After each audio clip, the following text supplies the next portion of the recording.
What is belief system? Belief system क्या है? नमस्कार, एक बार फिर मैं आपका स्वागत करता हूँ।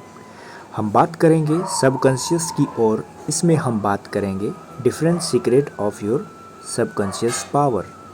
आप अपने सबकॉन्शियस को किस तरह से एम्पावर करें या इसे पावरफुल बनाएं, इसके डिफरेंट सीक्रेट में से आपके साथ मैं कुछ सीक्रेट शेयर करूँगा। बहुत सारे सीक्रेट में से पहला सीक्रेट है आपका बिलीफ सिस्टम। आपका यकीन, आपका आस्था या आपका विश्वास, जिन चीज़ों पर आप यकीन कर लेते हैं, आपका सबकॉन्शियस माइंड उसी तरह के चीज़ों को परसीव करना शुरू कर देता है। आपने बचपन में एक छोटा सा एक्सपीरियंस देखा होगा कि जब आप बच्चे थे, आपके पेरेंट्स ने आपसे कहा था कि चलो किचन में से नमक लेके आओ, और आपने कह दिया था नहीं, मुझसे नहीं मिलेगा। आपके पेरेंट्स ने फिर भी आपसे कहा था कि नहीं, वहीं अंदर जाइए, आपको मिलेगा, वहीं अंदर रखा है। आप अनमने मन से गए थे, आपने पहले बोल दिया था आपको नहीं मिलेगा। जब आप किचन में गए थे तो वहीं से चिल्लाए भी थे कि नहीं, मुझे नहीं मिल रहा है। फिर आपके पेरेंट्स में से कोई भी आकर कहा था कि ये देखो, नमक आपके सामने रखा है, और आप चौंक जाते थे। जी हाँ, ये तो अभी भी कई बार होता है कि आपके सामने होती हैं और आप ढूंढते रहते हैं और आप चिल्लाते रहते हैं कि नहीं, मुझे नहीं मिल रही है। कई बार तो ये एक पैटर्न सा बन जाता है कि आपको यकीन है कि वो नहीं मिलेगा, और आपको ये भी यकीन है कि जैसे ही आपके परिवार से कोई भी सदस्य वहाँ पर आएगा वो इमीडिएटली दे भी देगा। पता है ये क्यों हुआ है? वो इसीलिए हुआ है, जब आपको पहली बार बोला था चलिए नमक लेकर आइए, आपका पहला स्टेटमेंट क्या था कि मुझे नहीं मिलेगा। आपके इस स्टेटमेंट को पूरी कॉन्ग्रुएंस के साथ बोला गया था अंदर से, यानी कि आप पूरे एक रूपता में थे। कॉन्ग्रुएंस का मतलब ये है कि आपका मन, आपका वचन और आपका कर्म एक साथ मिले हुए थे। इसे हम कॉन्ग्रुएंस कहते हैं साइकोलॉजी में या फिर एनएलपी में। जब आपने कॉन्ग्रुएंस के साथ एक थॉट लिया, तब इस कॉन्ग्रुएंस को आधार बनाते हुए आपके सबकॉन्शियस ने एक ऐसा माहौल क्रिएट किया, आपके आँखों के सामने कुछ चैनल्स को इस तरह से तैयार किया कि आपको सब कुछ दिखाई दे उस जगह पर, लेकिन एक चीज़ दिखाई ना दे, वो है नमक। क्योंकि नमक के ना मिलने में ही आपकी सफलता है, और वो सफलता आपका सबकॉन्शियस माइंड आपको इसलिए देना चाहता है क्योंकि उसको आपने यही कमांड दी थी। यानी कि वो आपकी कमांड को अनकंडीशनली लेता है। हाँ, कमांड को लेते हुए आपका कॉन्ग्रुएंट रहना ज़रूरी है, यानी कि आपका मन, वचन और कर्म, ये तीनों ही तीनों एनर्जी का एक साथ जुड़ी हों। नहीं तो आप ये भी कह सकते हैं कि चलो आज मैं अपने माइंड से कमांड दे रहा हूँ कि आज मुझे 10 लाख रुपए मिल गए हैं। याद रखिएगा, अगर ये कमांड पूरी तरह से कॉन्ग्रुएंट नहीं है, इसमें कहीं ना कहीं डाउट है, तो फिर ये आपके लिए काम नहीं करेगा। अब सवाल आप कहेंगे कि डाउट को कैसे हटाऊं? बिल्कुल, इसके तरीके ही सबकॉन्शियस री इम्प्रिंटिंग या बिलीफ में दिखाए या सिखाए जाते हैं। फिर आप कहेंगे क्या 10 लाख रुपए इमीडिएटली मिल जाएंगे? एग्जैक्टली।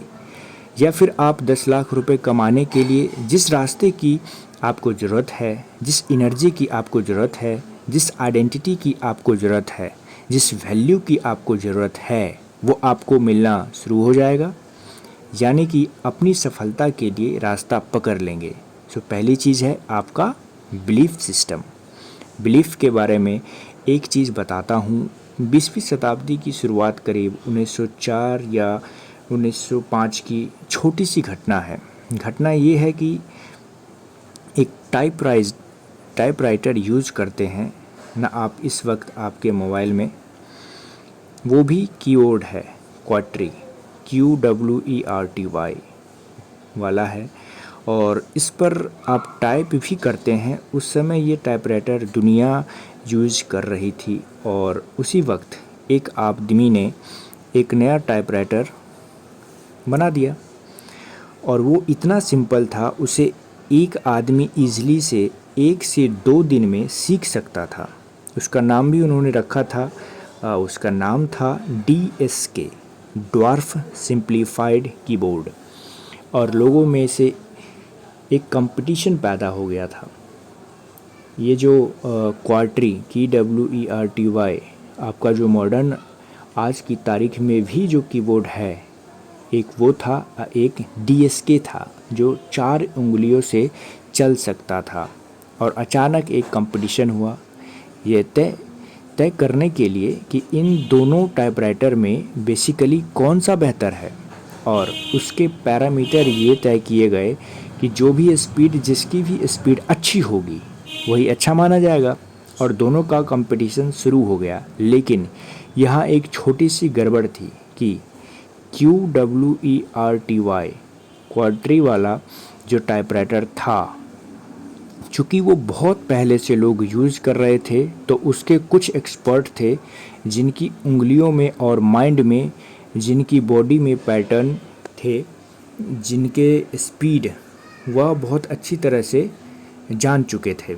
लेकिन DSK इसमें अभी स्पीड नहीं बन रही थी लोगों की, और क्योंकि ये अभी लॉन्च हुआ था, इस कंपटीशन में वही जीता जिसकी स्पीड बेहतर थी, जो पहले से ही कंडीशन थे। और उस जीत के बाद उसमें ये तय किया गया कि QWERTY क्वालिटी वाला ही कीबोर्ड सबसे अच्छा है और ये स्पीड के लिए बना है। और उसके बाद DSK को हटा लिया गया, और आज भी जिस कीबोर्ड को आप यूज़ करते हैं अपने कंप्यूटर में, अपने मोबाइल में यूज़, वही अब तक करते आ रहे हैं। लेकिन मैं आपको एक सीक्रेट बताऊंगा। सीक्रेट ये है कि उस समय के टाइपराइटर बहुत अच्छे नहीं थे, कमज़ोर थे, और वो स्पीड को टॉलरेट नहीं कर पाते थे, सस्टेन नहीं कर पाते थे, झेल नहीं पाते थे। इसलिए लोग, ताकि स्पीड ना बना ले, एक ऊट पटांग कीबोर्ड बनाया गया था जो बेसिकली QWERTY क्वालिटी का जो आज का कीबोर्ड है। This is the power of your belief. उस दिन के बाद ये बिलीफ माना गया है कि पूरी ह्यूमैनिटी में कि यही कीबोर्ड सबसे पावरफुल ओरिएंटेड कीबोर्ड है। Just a belief system. आपका दूसरा बिलीफ सिस्टम आपने सुना ही होगा, रोजर बैंक्सटन का 1950 इस तक ये माना जाता था कि 1500 मीटर की दौड़ को कोई भी आदमी 4 मिनट से पहले पूरा नहीं कर पाएगा। और तब एक डॉक्टर आए और उन्होंने इस दूरी को 3 मिनट 59 सेकेंड मीन्स दैट कुछ और पॉइंट सेकेंडों में इस रिकॉर्ड को तोड़ दिया। और अचानक एक बिलीफ बन गया पूरी ह्यूमैनिटी में, that this record can be broken. Can you believe with in 1 year 200 नए रेसर्स ने या रनर्स ने, एथलीट ने इस रिकॉर्ड को तोड़ दिया। This is the power of your belief. So different जो एस्पेक्ट है आपके सबकॉन्शियस माइंड के, उसमें एक बड़ा है ये आपका बिलीफ सिस्टम। आपके बिलीफ सिस्टम से याद रखिएगा, इमीडिएटली आपके बॉडी के सेल्स नई तरीके से प्रोग्राम हो जाते हैं। आपका ये बिलीफ सिस्टम ही है जो बीमारियों को पैदा भी करती है, और यही बिलीफ सिस्टम ही है जो बीमारियों को ठीक करती है। मैंने एक छोटा सा एग्जाम्पल घटना पढ़ा है 1957 की, अमेरिकी बुक का नाम है साइंस ऑफ इमोशन। जी, फहद बशीर की लिखी हुई है, डॉक्टर हैं। उसमें एक घटना का विवरण दिया गया है। घटना ये है कि 1957 में एक आदमी को कैंसर था। उनका नाम है मिस्टर राइट और उनके डॉक्टर का नाम है डॉक्टर वेस्ट। मिस्टर राइट को आर्मपिट में, अपने जांघों में, गले के आसपास ऑरेंज साइज से भी बड़े साइज के कैंसर के इन्फेक्शन थे और वो कभी भी पूरी तरह से बर्स्ट होकर फटने वाले थे। और उस मिस्टर राइट की जो लाइफ एक्सपेक्टेंसी थी वो, यानी उनकी उम्र बची है, थोड़ी सी बची थी, वो ज़्यादा हफ्तों के लिए नहीं बची थी। और तभी वहाँ पर एक न्यूज़ आई कि कार्बियोजोन नाम का एक इंजेक्शन आया है और वो कैंसर को ठीक कर देता है। मिस्टर राइट ने ये खबर पढ़ी और खबर पढ़कर वो अपने डॉक्टर के पास गए और उन्होंने कहा, डॉक्टर वेस्ट, एक इंजेक्शन आया है, उसका नाम कार्बियोजोन है और वो मुझे आप लगाइए, ये कैंसर के लिए बना है। डॉक्टर वेस्ट ने कहा, ये आपके लिए नहीं है, ये बेसिकली उन लोगों के लिए बना है जिनकी लाइफ एक्सपेक्टेंसी 1 से ज़्यादा है, यानी कि 1 साल से ज़्यादा जीवित रहने की जिनकी संभावना है। आप उस कैटेगरी में नहीं आते हैं। फिर भी मिस्टर राइट ने कहा, मुझे ये इंजेक्शन लगाइए। देन डॉक्टर वेस्ट ने कहा, ठीक है, होने के लिए तो कुछ नहीं है। और फ्राइडे के शाम को उनको ये इंजेक्शन लगा दिया गया। आप यकीन नहीं करेंगे, सैटरडे की छुट्टी हुई, संडे की छुट्टी हुई, मंडे की सुबह वो कैंसर पेशेंट वो अपने डॉक्टर के पास गया और उसने अपनी शर्ट को रिमूव किया, देखा और पाया कि वहाँ कोई भी सिम्टम्स नहीं था कैंसर का। जी हाँ, बिल्कुल सही सुना आपने। डॉक्टर वेस्ट पूरी तरह से चौंक गए कि एक इंजेक्शन ने इतना काम कर दिया। ये तो एक बहुत सरप्राइजिंग सी चीज़ है। कोई बात नहीं, मिस्टर राइट अपनी लाइफ को जीने लगे। उन्हें कैंसर ठीक हो गया, उनका कैंसर चला गया। 1 महीने बीता, 2 महीने बीता, 3 महीने बीता। उसके बाद करीब करीब एक खबर आई न्यूज़पेपर में।